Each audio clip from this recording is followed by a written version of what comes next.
পৃথিবীতে যত বিক্ষোভ মিছিল হইতেছে তাদেরকেও কবুল করিয়ে নেন। আমাদের যে ভাই শহীদ হয়েছে তাকে আপনি জান্নাতের উঁচু মাকাম দান করেন।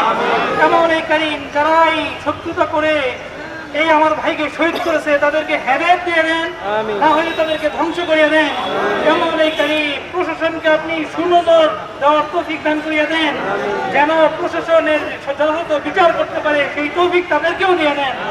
এমন এই কারীম নারায়ণগঞ্জ হেফাজত মহানগরকে আপনি শক্তিশালী করিয়ে দেন এবং নারায়ণগঞ্জ জেলার হেফাজতকে আপনি কবুল করিয়ে নেন, মহানগরকে কবুল করিয়ে নেন, সারা বাংলাদেশের হেফাজতের কর্মীদেরকে আপনি কবুল আর মঞ্জুর করিয়ে নেন।